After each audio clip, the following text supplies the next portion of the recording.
Styles, and you're watching BrettO Live. Hey guys, BrettO Live back with another video, and welcome to the Week in Review, episode 136. This is where we go over Raw and SmackDown, a WWE action figure setup style. So without further ado, let's jump into Monday Night Raw. Raw wasn't too bad. It definitely had its weak points. It was just some weird storytelling throughout this entire thing. We're going to go through it, so let's do it. Opening match of the night, it was the Usos versus Big E and Matt Riddle. Interesting tag team match. I'm like, okay, this is odd.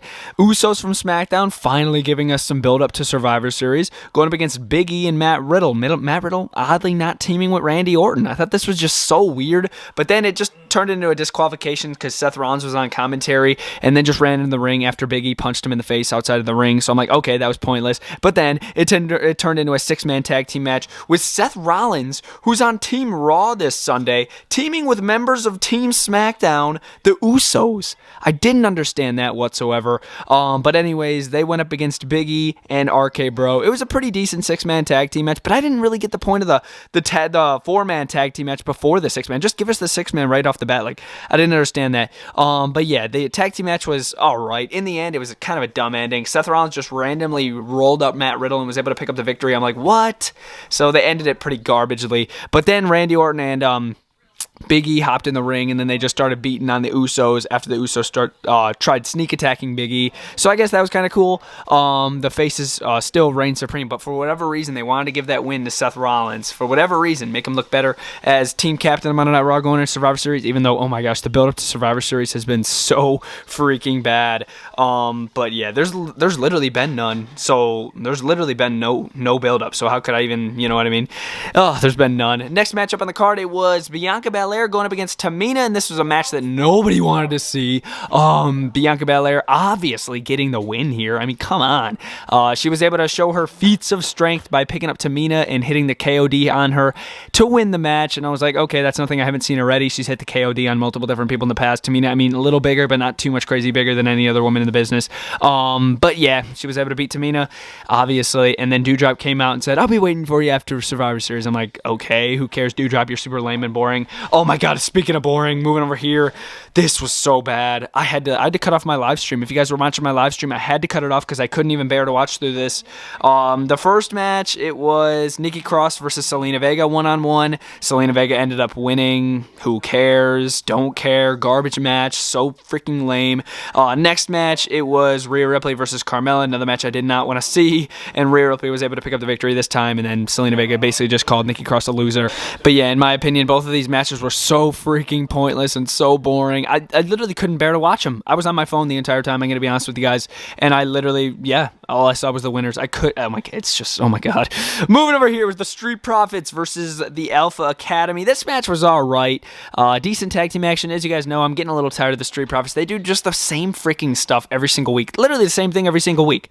They never change, I swear. But yeah, they were able to pick up the victory. Otis took an insane bump into the barricade. I thought that was kind of cool. But yeah, in the end, Street Profits were able to pick up the victory. Again, okay tag team match. Not my favorite thing on the card though. Moving over here was Rey Mysterio versus Bobby Lashley. This match being made by Adam Pearce, and they're definitely trying to go the route in showing that Sonya Deville and Adam Pearce are abusing their power, which I don't know why they're doing that. It literally is just reminding me of like a ripoff of The Authority, but like 10 times like of a downgrade, because the Authority is like top tier, insanely good back in like 2015, 2014. But this is like an insane downgrade to Adam Pearce and freaking Sonya Deville. So I'm not really the biggest fan of their Authority figures, I guess. But yeah, they made a match to get Rey Mysterio basically out of the Survivor Series match. For whatever reason, Adam Pearce has a problem with the Mysterios, which is so freaking dumb. But yeah, Bobby Lashley was able to tap him out the Hurt Lock, and then, oh man, Rey Mysterio can't compete in Survivor Series. I wonder who it's going to be. Austin Theory. So Austin Theory is going to be in the 5-on-5 match at Survivor Series with no build-up whatsoever. So, like, who cares, honestly? Raw's going to win anyway. Oh, we all know. Like, come on. Super lame. Moving over here, speaking of not really lame, honestly, this was pretty good. Becky Lynch popped out talking about how she's getting, like, beat up Charlotte at Survivor Series and this and that. And then Liv Morgan popped out because, of course, she's the next challenger, winning that match last week to become #1 contender. So, Liv Morgan's going to be facing Becky Lynch here, probably after Survivor Series, and lose to Becky Lynch, unfortunately. unfortunately. But yeah, I thought this promo was pretty decent. Liv Morgan basically, I think Becky Lynch took the first shot, Liv Morgan ducked it, and then it just ended in like an all-out brawl basically, with Liv Morgan holding the title up top. I thought that was pretty cool. I enjoyed that, definitely. Moving over here, it was AJ Styles and Omos versus Dolph Ziggler and Robert Roode, the Dirty Dogs. This match was alright. Almost and AJ Styles basically just dominated, and AJ Styles was able to hit the Phenomenal Forearm to pick up the victory. Yeah, I still want Dolph Ziggler and Robert Roode to turn heel on each other, or turn on each other. I want that to happen so bad. And if they were to do it, have Roode turn on Ziggler, make Ziggler a face. He's better as a face, in my opinion. But yeah, that was alright, I guess. Moving over here, this was my favorite part of the show. This was so sick. It was Kevin Owens versus Finn Balor, and this just brought me back to the good old days of NXT when these two would beat the crap out of each other in ladder matches, one-on-one matches. Just literally, it brought me back to that. But yeah, this match was freaking great. I really enjoyed it. Kevin Owens, obviously, as a newly heel, which is, oh my gosh, he's so much better as a heel.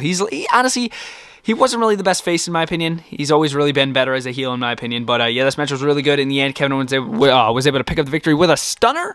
I honestly would have preferred him to hit the pop-up powerbomb, just to like show that he's like back to his old like heel Kevin Owens. I'm gonna hit the pop-up powerbomb, use that to win all my matches.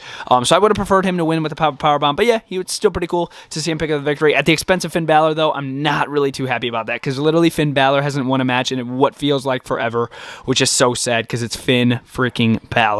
But yeah, guys, this was Monday Night Raw. In the end, it's going to get a 2 out of 5 from me. Lame show. I only really liked Kevin Owens versus Finn Balor. Other than that, everything was lame. But I still didn't like seeing Finn Balor get pinned again. That was frustrating too. But yeah, cool to see Kevin Owens as a heel. Raw was alright. 2 out of 5. Let's jump into SmackDown. See what it has to offer.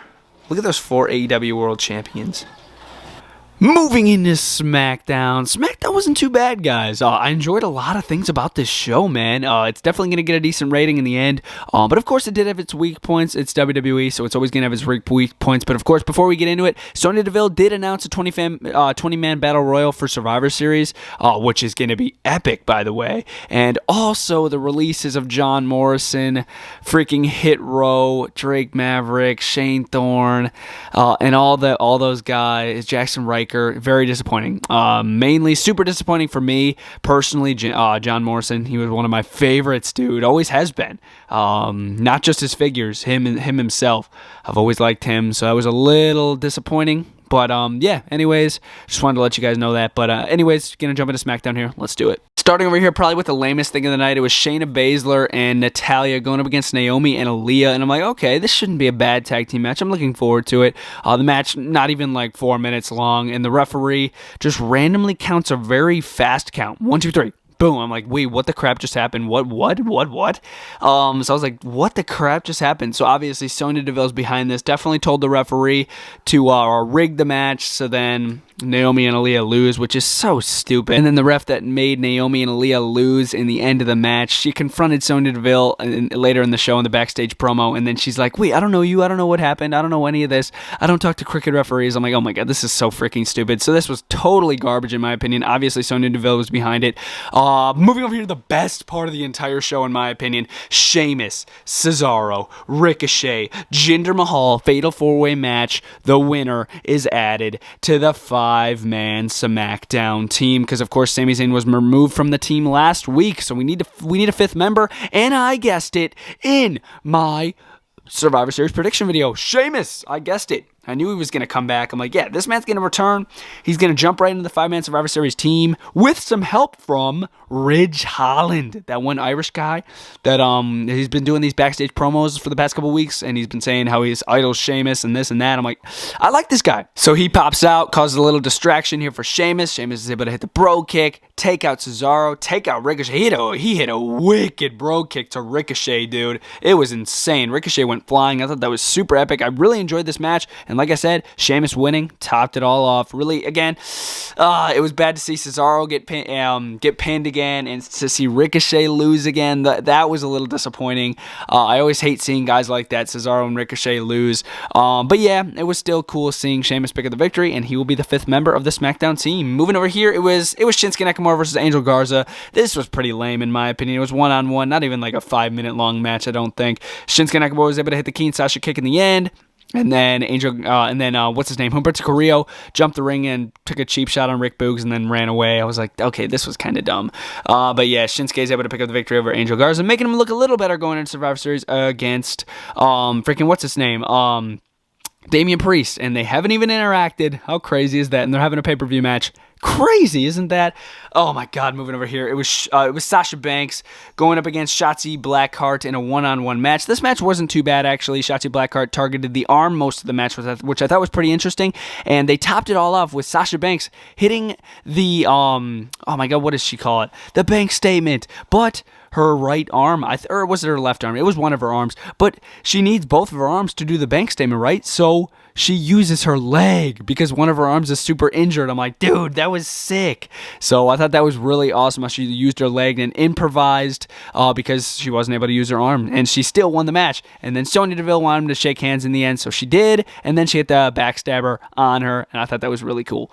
Just showing that she's the boss, dude. I thought that was epic. Moving over here, it was Drew. Well, it was actually Jeff Hardy going up against Madcap Moss, and I was really worried. I really thought they were going to give this win to Madcap, but they didn't. Jeff Hardy was able to inside cradle him with a little help from Drew McIntyre, taking out Baron Corbin on the outside of the ring, which I thought was pretty cool because the odds were stacked against Jeff with Madcap and Corbin on ringside.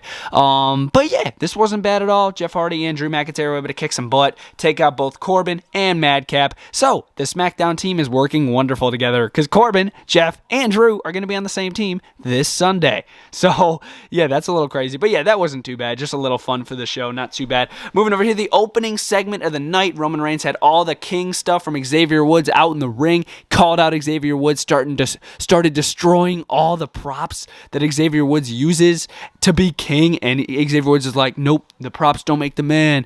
But then Xavier Woods went over the limit right when they were about to destroy the crown, but then he got beaten up because the Usos attacked him, but then Roman Reigns destroyed the crown anyway, right in the face of Xavier Woods. Oh man, left Xavier Woods bruised and battered, but later in the show, Xavier Woods called Roman Reigns out for a face-to-face confrontation in the main event of the show, and Roman Reigns responded. He came out, but Xavier Woods had a plan. Big E pops out. I thought this was really cool. Finally, we're seeing Roman Reigns and Big E have a face-to-face confrontation. They had some brawl. They battled a little bit. Big E almost hit the big ending in the end, but Roman Reigns was able to hit a Superman punch and then escape. Big E, he almost hit the big ending, and then Reigns escaped. But Roman was also able to hit a Superman punch on Big E, which I thought was really crazy. But yeah, I thought that was a really nice way to end the show. Get Xavier Woods and Big E on top. Finally ending the show with somebody on top other than Roman Reigns and the Usos. So I thought that was really cool to see Big E and Xavier Woods back together. No Kofi Kingston, unfortunately. It would have been pretty cool to see him out there 3-on-3. It would have worked with the Usos and Reigns. I don't know where Kofi is. He's not injured. No, he's not. But yeah, I don't know where he was. But yeah, it was still pretty cool to see Woods and Big E work together to take out the Bloodline in the end of the show. I thought that was really awesome. Awesome way to top off the show. But yes, guys, that has been the week in review for Raw and SmackDown. In the end here for SmackDown, and I'm going to give it a 3 out of 5. I really enjoyed the show. Some things were pretty lame, like this and that. But everything else, not too bad. SmackDown's pretty good. 3 out of 5 from me, for sure. Again, guys, check out the Survivor Series prediction video if you have not already. It is already on the BrettO Live YouTube channel. Subscribe to the channel if you guys are brand new, and let me know what you guys thought about the shows down in the comments down below. And I'll see you guys next time. BrettO Live out.